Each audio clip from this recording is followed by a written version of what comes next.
September 25 release కాబోతుంది. అయితే ఏపీలో జియో రిలీజ్ చేశారు.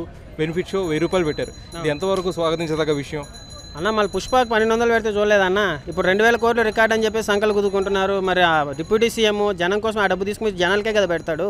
1000 రూపాయలు ఉండడం తప్పే ఉంది. అదేమన్నా అన్నమా అన్న కంపల్సరీ కొనాలా తినాలని చెప్పడానికి ఎవరి దగ్గర డబ్బు ఉంటే వాడు 1000 రూపాయలు పెడతాడు. లేదంటే రెండో రోజు 150 రూపాయలు చూస్తాడు. లేదా మళ్ళీ ఓటీటీలో చూస్తాడు, ఐబొమ్మలో చూస్తాడు. దానికంతా ఇదేమైనా పెద్ద ఏమన్నా నేషనల్ ఇచ్చేదా అన్న 1000 రూపాయలు పెట్టడం? పుష్పకు చూడలేదా? కొంతమంది ఫ్యాన్స్ యొక్క వీక్నెస్ని ఇది దోచుకోవడమే అని చెప్పి కొంతమంది ప్రొడ్యూసర్స్ సినిమా ఈరోజు కొన్ని 100 కోట్లు పెట్టి తీస్తున్నారు. సినిమా క్వాలిటీ రావాలి అంటే మన తెలుగు ఇండస్ట్రీ ఇప్పుడు వరల్డ్లోనే నెంబర్ 1 అని అనుకుంటున్నారు. మరి నువ్వు టికెట్ రేట్ పెట్టకపోతే ఎట్లా వస్తుందన్న చెప్పండి? కొన్ని గ్రాఫిక్స్ కానీ ఏ విషయంలో కానీ ఇప్పుడు చూడండి 60 కోట్లలో మంచి సినిమాలు తీస్తున్నాడు. ఏంటది మిరాయి. ఇలాంటి ప్రోడక్ట్ రావాలంటే కొంచెం టికెట్ రేట్ ఇస్తేనే కదన్నా.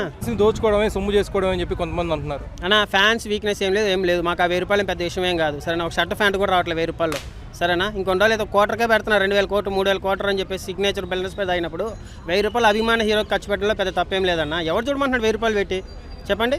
డబ్బు ఉన్నోడు పోతాడు, డబ్బు లేకపోతే 2 రోజు 3 రోజు చూడు. దాని పెద్ద విషయమే కదన్నా. నువ్వు పుష్పకు 1200 పెట్టినప్పుడు మాట్లాడినప్పుడు ఇప్పుడు ఓజీకి ఎందుకు మాట్లాడుతున్నాడు 1000 రూపాయల టికెట్ అని చెప్పేసి? ఇప్పుడు లిటిల్ హార్ట్స్ మీరా ఈ 2 సినిమాలకి టికెట్ రేట్లు పెంచలేదు కదా. సో పెంచినప్పుడే ఆడియన్స్ అంతలా వచ్చి థియేటర్స్కి అంత రేంజ్లో కలెక్షన్స్ పెట్టారు. లిటిల్ హార్ట్స్ సినిమా లేకపోతే మిరాయి కానీ సినిమా బాగాలేదంటే ఎవడు 2 రోజు చూడ్డు. పవన్ అనే సినిమా అట్లా కాదు కదా. బాగున్నా బాగాలేకపోయినా పోయి చూస్తారు. ఇప్పుడు Harihara వీరమల్లో utter flop cinema day 1 80 కోట్లు కొట్టింది. అది అర్థమవుతుందా? పెద్ద హీరోల సినిమాలకి అంత బడ్జెట్ పెడుతున్నారు కాబట్టి 1000 రూపాయలు పెట్టడంలో తప్పు లేదు. అది ఎవరికి నొప్పి లేదాడా.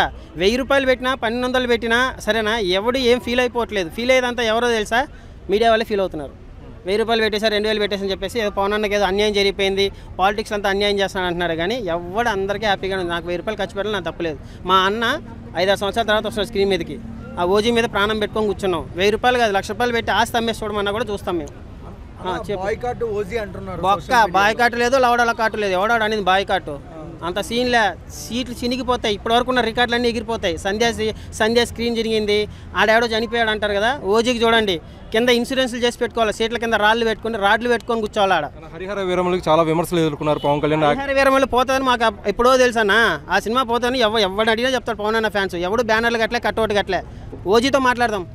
ఓజీ అటర్ ఫ్లాప్ అయినా కూడా ఒక పని చెప్పనా, పవన్ అన్న అటర్ ఫ్లాప్ సినిమా కలెక్షన్స్ మిగతా హీరోల ఇండస్ట్రీ హిట్ కలెక్షన్స్ గుర్తుపెట్టుకోండి. పవన్ అన్న స్టామినా ఏందో ఓజీతో చూపిస్తాం అంతే. కరెక్ట్ సినిమా పడినంత వరకు ఎవడైనా మాట్లాడతాను. కరెక్ట్ సినిమా పడినప్పుడు మేము మాట్లాడతాం.